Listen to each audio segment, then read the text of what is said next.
আসসালামু আলাইকুম। Hello guys, guys আজকে আমি একটা মানে রেসিপি বানাইছি আর কি। ভাবলাম তোমাগুলোকে শেয়ার করি। এই যে দেখো, মুই মোর হোটবাড়ি মানে গ্রামের বাড়ি গেছিলাম ডাকাত দিয়ে। তো এতগুলো আলু রেখে গেছি, এই দেখি প্রত্যেকটা আলুতে দামড়া দামড়া গজ হয়েছে। এই দেখেন, এই দামটা দামড়া গজগুলা আমি একটু একটু করে ভাঙ্গে ফেলাইতেছি। ভাঙ্গে ভাঙ্গে এই যে পাশে রাখতেছি, কারণ এইরকম যদি গজ শুদ্ধ আলুগুলো থাকে এমনি তো নষ্ট হয়ে যাইবে।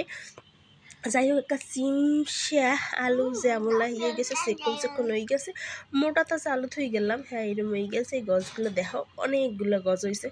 মানে এখানে তো আলু আছে, ওই পাশে আরও আছে। আলু ভালো খাই লেগে জামাই ভালো পাই, আলু এনে রাখছিলে। যাই হোক, কারণ এটা রেসিপি আমি তোমাকে শেয়ার করি।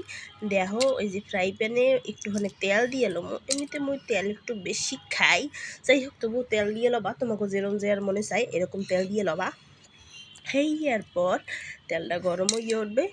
হেয়ার পর দিয়ে দেবা এই যে পেঁয়াজ আর কাঁচামরিচ সুন্দর করে কাটি কাটি রাখছি, কুচু কুচু কুচু কুচু করে সব দিয়ে দেবো। এই যে সুন্দর করে দিয়ে দিছি। এখন একটু নেড়ে চেড়ে কষিয়ে নেব। হ্যাঁ, ওকে। তারপর দেবো হলুদ, মরিচ। থুকু মরিচ দিব না, কারণ কাঁচামরিচ অলরেডি অনেকগুলো দিছি। এই যে পেঁয়াজগুলো সুন্দর করে কুচু কুচু করে নিচ্ছি আমি। ঝকানাকা চকমকো চকমক করিয়া আলু পেঁয়াজগুলো সুন্দর করে নাড়াচাড়া করে নিয়েছি। এখন এই যে দেখো, এখানে মরিচ, লবণ, হলুদ, একটু জিরের গুঁড়ো আমি সুন্দর করে রেখেছি, ওগুলো আমি এখানে দিয়ে নিব। হ্যাঁ, এই যে এটা আমি স্কিপ করে গেলাম, কারণ আমার নিজের হাত দিয়ে আমার ভিডিও করা লাগতেছে, বা নিজের হাত দিয়েই ফোনটা ধরা লাগতেছে। হ্যাঁ, বা রান্না করা লাগতেছে, তাই আমি কিছু স্কিপ করে দিলাম। এর মধ্যে হালকা একটু পানি দিয়ে নিচ্ছি। তাহলে কী হবে, তাহলে পেঁয়াজটা একটু ভালো সেদ্ধ হবে, খুব ভালো হবে। তো এই যে সুন্দর করে কুচো কুচো করে নিয়ে নিচ্ছি। এখানে এটা হচ্ছে বুলো চিংড়ি, আমি চিংড়িটা দিয়ে নেব। এই যে চিংড়িটা দিয়ে নিলাম। কি স্বাদ আসবে যে মনে মনে চিন্তা করতেছি। উফ, অসম্ভব মজা। জানি দুনিয়ায় কেউ এই রেসিপি ট্রাই করেন নাই, আমি ফার্স্ট ব্যক্তি। তো এই যে চিংড়ি মাছটা এই যে আমি সুন্দর করে ফ্রিজে ছিল তো শক্ত হয়ে গেছে। যাই হোক, টাহাই ভেঙে লইলাম আর কি, সমস্যা নাই। এই যে এখন এখন একটু লাড়ি সেটে নিমো, যেন ওই যে চিংড়ি মাছটা একটু ভাজা ভাজা হয়। কারণ বুলা চিংড়ি যদি তরকারি রান্না করা লাগে, হেলে একটু বেশি করে উষ্ণ লাগে, নাইলে গন্ধ হয়। যাও, একটু মশাই সুবিধার জন্য ম্যাগি মশলা দিয়ে দিলাম। ও, ম্যাগি মশলা দিলে কি যে একটা বাস ছাড়ে। যাই হোক, মুখে পানি গেছে। মুখে পানি আনা যাবে না এখন এই মুহূর্তের কালে সুন্দর করে উঠলেই নিমো আর একটু। এই যে চিংড়ি মাছটা আমার চিংড়ি দেখানো বলে নাই, গোল গোল গোল টাহাইয়ে চেষ্টা করতেছি। হাঁপাই গেছি টাহাইতে। যাই হোক, আবার কুচু কুচু করে আবার একটু সুন্দর করে উঠলেই নিলাম।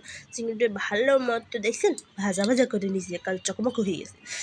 যাই হোক, এই ভাজা ভাজা এই মুহূর্তে, এই সেই মুহূর্তে, এই সেই কলিক্ষণ, এইখানে আমি এটা দিয়ে দেবো। দিয়ে দিয়েছি। সুন্দর করে ধুয়ে নিয়েছিলাম, কারণ এগুলো আলু তো এমনিতেই ভালোই থাকে। তো বালিটা মশলাই ধুইতে হইবে, দেওয়ার পর এগুলো দিয়ে দিতে হইবে আর কি। এখন একটু সময় ঝাঁকানাকা করে নাড়াইয়া নেব। নাড়াইয়া ঝাঁকা মাকা চমলক্ষ করে নিয়ে ফেলেছি আমি। এবার এবার এবার হচ্ছে সেই পানি দেওয়ার পালা। পানি এখন দিব একটু ভালো মতো কসলাইয়া, ভালো মতো মাক্কি জাকিয়া, একটু উসলাই না লইলে আসলে কোনো জিনিসের স্বাদ আসে না। হ্যাঁ, তো ভালো স্বাদের জন্য ভালো কিছু করতে হবে। যাই হোক, রেসিপিটা তো তৈরি করে ফেললাম, এখন হয়ে গেলে উঠাই ফেলবো, সেটা আমি আপনাকে দেখাবো না। যাই হোক, এখন মেইন কথা হইলে যারা ধৈর্য সহকারে রেসিপিটা দেখছেন তাদের জন্য, উপকারের জন্য বলতেছি, আল্লাহ রাস্তায় এই উগান্ডা রেসিপি কেউ ট্রাই করেন না, কারণ এই উগান্ডা রেসিপি ট্রাই করতে যাইয়া ভাই আমি উগান্ডার মানুষ হয়ে গেছি। ওই রেসিপি আমি যেই একটি মুখের মধ্যে দিছি সেই হইতে আমি এখনো বমি করতেছি। আল্লাহ গো, রক্ষা করো।